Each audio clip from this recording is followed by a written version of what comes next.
I used to believe loyalty meant something. My name is Angela, I am 32 years old, and for 5 years I gave everything to Smith Gould Financial. Late nights, skipped vacations, even working through my dad's birthday. Because that's what you do when you believe in a company, right? When you trust the people at the top.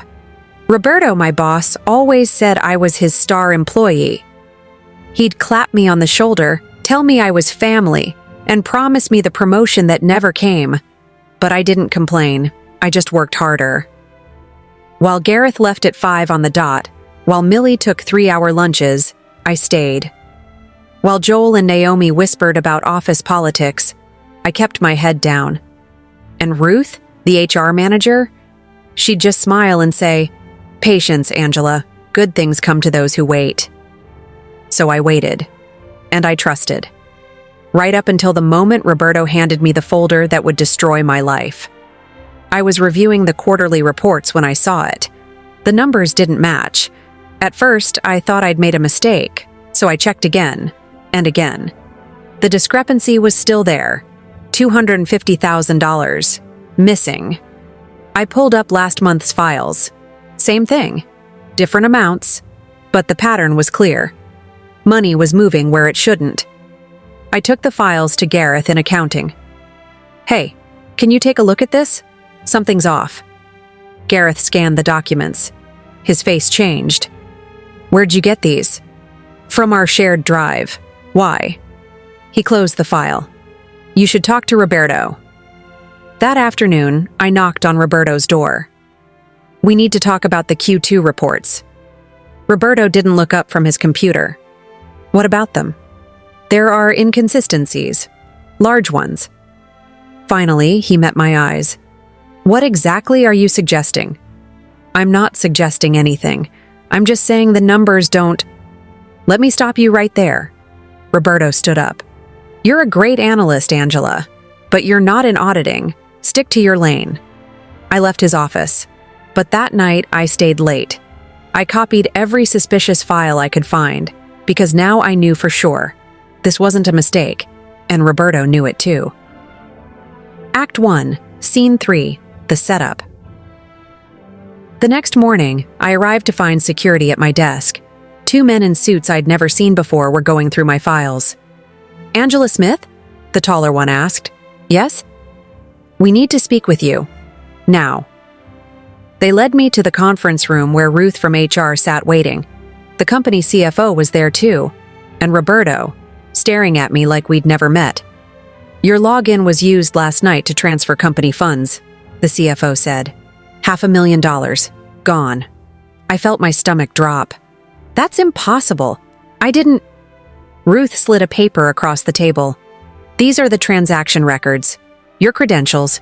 Your computer's IP address." Roberto shook his head. "After everything we've done for you, Angela." I looked at the documents. The dates were wrong. The amounts were wrong. Everything was wrong. "I can prove I didn't do this," I said. "Check the security footage. I was only here until—" "That won't be necessary," the CFO interrupted. "We have all the proof we need. Clean out your desk." As I walked back to my office, I saw Joel and Naomi watching. Millie turned away. Gareth wouldn't meet my eyes. Roberto followed me out. "It didn't have to be this way," he said quietly. "You should have let it go." That's when I understood. This wasn't just about covering up missing money. This was about making sure no one ever found it. And I'd just become the perfect person to blame. The elevator doors opened to the lobby, and every head turned. The security guard who usually waved at me looked away. The receptionist suddenly became very interested in her computer screen. I carried my box past the coffee station where Joel and Naomi were whispering. The conversation stopped when they saw me. Naomi opened her mouth like she wanted to say something, then thought better of it. My phone buzzed. A text from Millie. "So sorry about this. Let's grab drinks soon?" I didn't reply. Outside, rain started falling. I stood under the awning, box getting damp, watching people hurry by with umbrellas. My phone rang. "Ms. Smith, this is Detective Warren. We need you to come down to the station. Now." I called my lawyer. He didn't pick up. At the precinct, they sat me in a small room with a table and 2 chairs. The detective dropped a file in front of me. Your bank records show some interesting deposits over the past 6 months. I flipped through pages I'd never seen before. Transfers into an account with my name on it. Large amounts, all dated on days I'd worked late. That's not my account, I said. The detective leaned forward. Then why does it have your social security number? Your mother's maiden name as the password? Across the table, I saw my reflection in the one-way glass. Behind it, I imagined Roberto watching, waiting to see how far this would go. The detective slid a document toward me. We're charging you with embezzlement. You'll want to call that lawyer again. That night, sitting on my apartment floor surrounded by files I'd smuggled out, I realized something. They'd been planning this for months. Every piece was in place. And now I had to prove it was all a lie. The bail hearing lasted 7 minutes. The judge set bond at $50,000. My parents mortgaged their house to pay it. We didn't speak during the drive home. My father gripped the wheel so tight his knuckles turned white. My mother stared out the window the whole way. When we got to my apartment, the super had changed the locks. Company policy, he said, not meeting my eyes. For tenants facing, I slept on my parents' couch that night. At 3:17 a.m., I woke up to the sound of my mother crying in the kitchen. The next morning, I went to the only place that would still serve me. A dingy internet cafe 3 blocks from my old office. The guy at the counter recognized me from the news but took my cash anyway. I opened my laptop and logged into a backup email account I'd forgotten about. There they were. All the files I'd copied weeks ago, automatically saved to cloud storage. Transaction records, memos, meeting notes Roberto thought had been deleted. Then I found it. A spreadsheet named Q30 Projections Final. Except when I opened it, the numbers didn't match anything we'd actually reported. The real records showed nearly $2 million missing. That's when the cafe door opened. I looked up to see Gareth standing there holding 2 coffees. "You look like hell," he said, sliding one across the table. "They froze all my accounts too. Claimed I was under investigation." I closed my laptop. "Why are you here?" Gareth glanced at the security camera in the corner, then pulled out his phone. He showed me a text from Roberto. "We need to talk about your retirement package. Sent yesterday at 4:52 p.m. "Funny timing," Gareth said. "Right after they arrested you." He reached into his jacket and pulled out a thumb drive. "I've worked there 15 years. You think you're the first person Roberto's done this to?" I took the drive. It was warm from his pocket. Gareth stood up to leave. "Be careful. They're watching your parents' house." After he left, I opened my laptop again. This time, I created a new folder. I named it War. The thumb drive contained 17 folders, each one labeled with a single letter. I started with A bank statements, dozens of them. Accounts in names I didn't recognize, but the signatures looked familiar. I compared them to Roberto's handwriting from old memos. Close. Very close. Folder B held invoices, all from the same vendor, Bentley Consulting. We'd paid them nearly $400,000 last year. Problem was, I'd never heard of them. A quick search showed no business registration, no website, nothing. Folder C changed everything. Spreadsheets tracking transfers to an offshore bank, dates, amounts, account numbers. Every transaction matched a payment to Bentley Consulting. I called Gareth. "Where did you get this?" "After they fired you, I got moved to the archive room. Found a locked cabinet behind some old servers." He paused. "Roberto's assistant Ruth has the key." I opened the last folder, scanned documents, old employee files. 3 names I didn't know, all former finance staff. Each file ended with termination notices and non-disclosure agreements, large severance payments. Then I found the common thread. Each person had worked on the quarterly audits. Each one left suddenly. and each severance payment matched an offshore transfer dated the same week. My hands shook as I copied everything to 3 different cloud accounts, because now I understood. This wasn't just about framing me. Roberto had been doing this for years, and I was just the latest problem he needed to disappear. 3 days later, my phone buzzed with a notification, a news alert about my former company. Smith Gould CEO Roberto Martinez to appear on Business Today this Friday to address recent accounting irregularities.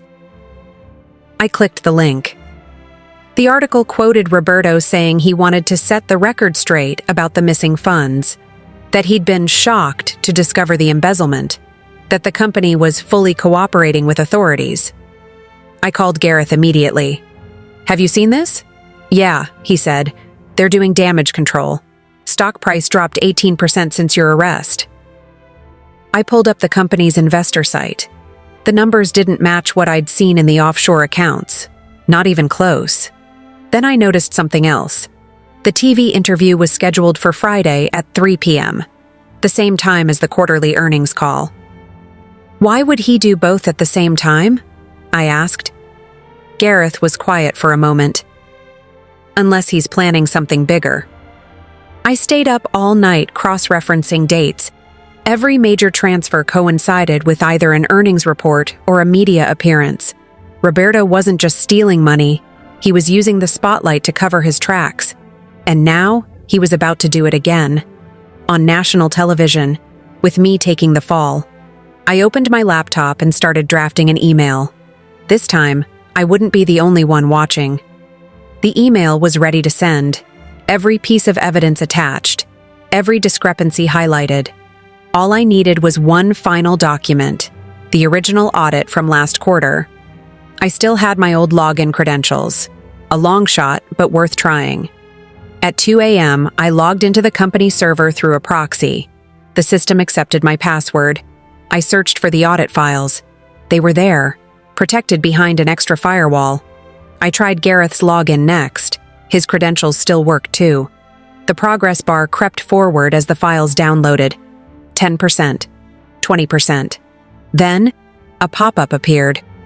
Administrator has been notified of this login attempt. I disconnected immediately. My phone rang 30 seconds later. Unknown number.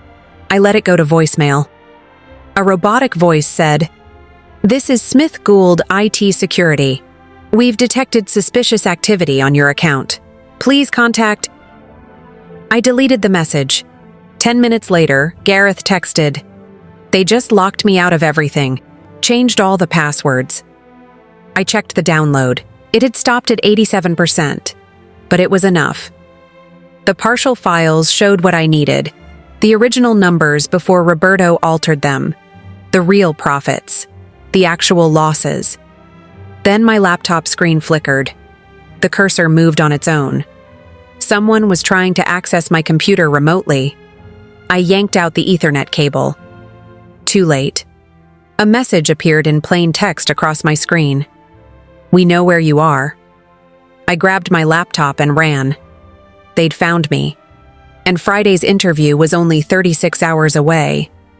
I needed a new laptop. Paid cash at a pawn shop 2 towns over. The guy behind the counter didn't ask questions when I insisted he wipe it clean first. At a library computer, I created a new email account. Then I reached out to the one reporter who'd been skeptical about my arrest. Lisa Chen from the Financial Journal. "Meet me at the food court in City Mall tomorrow," I typed. "Bring a recorder. I can prove Roberto Martinez is stealing from his own company." She replied in 12 minutes. 2 p.m. Come alone. I spent the night sorting evidence, printed documents, copied files, organized everything into 2 piles. What to share now, what to hold back. The meeting lasted 9 minutes. I gave Lisa just enough. Copies of the fake invoices, proof the offshore accounts existed, names of the 3 former employees who'd disappeared. "Where are the originals?" she asked. "Safe," I said. "This is just a taste. Roberto will deny everything. Then I'll release more." Lisa studied the documents. "He's doing that TV interview tomorrow." I nodded. Perfect timing. Her article went live at 6 a.m. Whistleblower claims framed employee has proof of CEO fraud ran across the top of the business section. By 8 a.m., the story was trending. By 9, Roberto's PR team had issued a statement calling the allegations baseless. At 10:17, my burner phone buzzed. A text from Gareth. He just called an emergency board meeting. They're moving the TV interview up to noon today. I smiled for the first time in weeks, right on schedule. Now came the hard part, getting into the studio. The studio security was tighter than I expected. 2 guards at the front entrance, cameras everywhere. I waited across the street in a coffee shop, watching the live feed on my phone. Roberto walked in at 11:48 a.m., flanked by lawyers. He wore his best navy suit, the one he always wore for big presentations. The host, Mark Reynolds, greeted him with a handshake. "We're live in 3 minutes," a producer called out. I took a deep breath and crossed the street. Inside the lobby, a young intern checked names on a clipboard. I adjusted my glasses and pulled out a badge I'd made the night before. "Jessica Miller," I said. "From Business Daily News. I'm with the press pool." She barely glanced at the badge before waving me through. The studio was smaller than it looked on TV. Roberto sat in a leather chair under bright lights, smiling as the makeup artist dusted his forehead. 30 seconds, the director said. I slipped into a seat in the back row just as the red light came on. Mark Reynolds started with softball questions about company values and leadership. Roberto gave polished answers, voice steady. Then Mark changed direction. "Mr. Martinez, this morning's allegations suggest you framed Angela Smith for embezzlement. How do you respond?" Roberto's smile didn't waver. Angela was a valued employee, but the evidence speaks for itself. We found— "That's funny," I said, standing up. My voice carried across the quiet studio. "Because the evidence I have says otherwise." Every head turned. Roberto's face went pale. Mark recovered first. "And you are?" "Angela Smith." I walked forward, pulling a flash drive from my pocket. "I have bank records, falsified documents, and testimony from 3 former employees who saw exactly what Roberto's been doing." The camera operator swung his lens toward me. Roberto half rose from his chair. "This is outrageous," he said. "Security!" But it was too late. We were live, and the whole country was watching. The studio erupted, producers shouted, camera lights swung wildly between Roberto and me. Mark Reynolds held up his hands, trying to regain control. Roberto lunged for the flash drive. "This is stolen property." I held it above my head. "Then you won't mind if we see what's on it." Mark made a quick decision. "Let's take a look." He nodded to a technician who plugged the drive into the broadcast system. The screen behind us lit up with documents, bank transfers, emails, voice recordings. Roberto's voice filled the studio. "Just make the numbers match, Ruth. No one checks these reports anyway." His face drained of color. "That's edited, taken out of context." More files appeared. The fake Bentley consulting invoices, the offshore account statements, the altered audit reports. Mark scanned the documents, his expression hardening. "Mr. Martinez, these appear to show a deliberate pattern of—" Roberto grabbed his arm. "We need to go to commercial, now." The studio door burst open. 2 police officers entered, followed by men in suits carrying badges. SEC investigators. One officer approached me. "Ms. Smith, we need to speak with you." The lead investigator stepped forward. "Actually, we're here for Mr. Martinez." Roberto backed away. "This is a misunderstanding. My lawyers—" The investigator pulled out handcuffs. "Roberto Martinez, you're under arrest for securities fraud and embezzlement." As they led him out, Roberto turned to me, his voice low. "You have no idea what you've just started." The cameras kept rolling, and for the first time in months, the truth was finally out. The handcuffs clicked shut around Roberto's wrists. The studio lights made the metal gleam as the officers turned him toward the exit. "Roberto Martinez," the lead detective said loud enough for the mics to catch. "You're under arrest for grand larceny, securities fraud, and falsifying business records." Roberto's polished facade cracked. "Wait, you don't understand. There are explanations for all of this." The detective didn't react, just guided him past the cameras still rolling, past the stunned crew, past Mark Reynolds standing with his mouth slightly open. One of the SEC agents approached me. "Ms. Smith, we'll need your full cooperation, all the documents you've collected." I handed over the flash drive. There's more.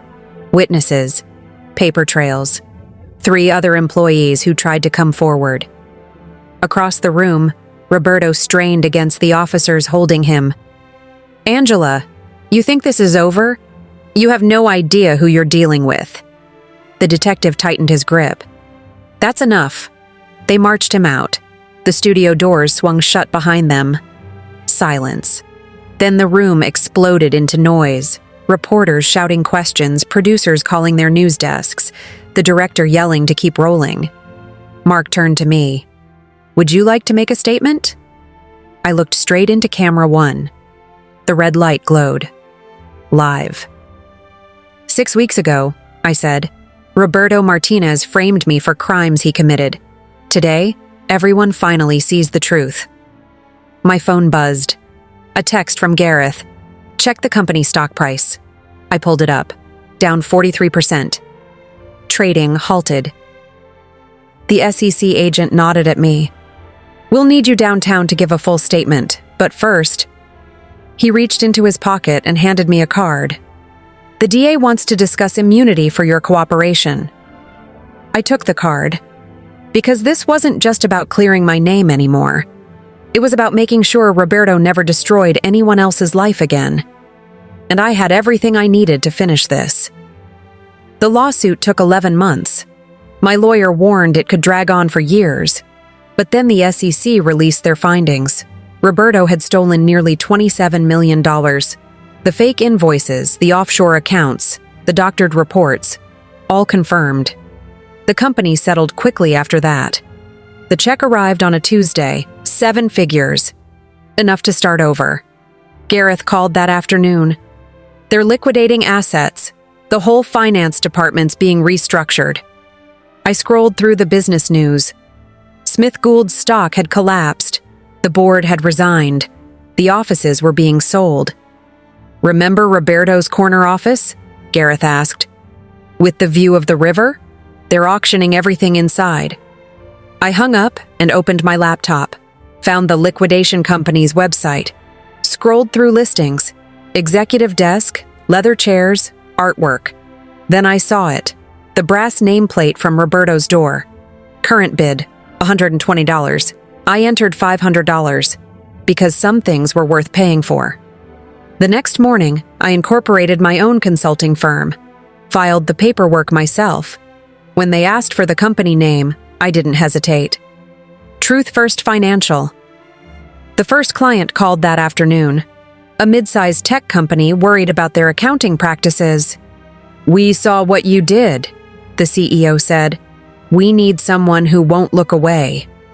I booked a flight for Monday, because this time I'd be the one setting the rules, and no one would ever make me the scapegoat again. The courthouse steps were crowded when Roberto's divorce hearing made headlines. Reporters shoved microphones in his face as he pushed through, shoulders hunched, that expensive suit looking wrinkled for the first time. I watched from a coffee shop across the street. The TV above the counter showed his wife's lawyer reading a statement. "My client has fully cooperated with authorities and will receive 50% of all remaining marital assets." My phone buzzed. A text from Gareth. "You seeing this?" She got the penthouse too. I scrolled through the article. Roberto's wife had testified against him, provided documents, given statements to prosecutors. The TV cut to footage from inside the courtroom. Roberto's wife sitting calmly as the judge approved the settlement. Then the camera panned to Roberto's face. That same expression he'd worn when they'd led him out of the studio in handcuffs. My laptop pinged. An alert from the business news. Former Smith Gould CEO forfeits remaining assets to settle SEC charges. I closed the computer and walked outside. The September sun was warm. Across the street, Roberto stood alone now, the reporters having moved on to fresher scandals. He looked up, saw me watching. For a second, we just stared at each other. Then I turned and walked away. Because some victories don't need words, and some justice comes from simply living well. I checked my watch. My first client meeting started in 20 minutes. Time to get to work. The brass nameplate arrived in a plain brown box. I ran my fingers over the engraved letters, Roberto Martinez, CEO, before placing it on my office shelf, right next to my new business license. Clients kept calling. Some wanted help cleaning up their books. Others asked me to train their staff. A few just wanted to hear the story. I told them all the same thing. The numbers never lie. You just have to know where to look. Gareth came by last week, brought coffee and a stack of resumes. "These are all the good people from Smith Gould," he said. "They need jobs. You're hiring, right?" I looked through the names. Joel, Naomi, even Millie. "Set up interviews," I told him. Because here's what Roberto never understood. When you treat people right, they'll walk through fire for you. When you screw them over, they'll bring receipts, every single time. So if you're watching this, pay your people fairly. Keep your books clean. And maybe double check who's working late, because we're always watching. And we never forget. Now, who's got their own story to share? Drop it in the comments. And subscribe. Because this was just the beginning.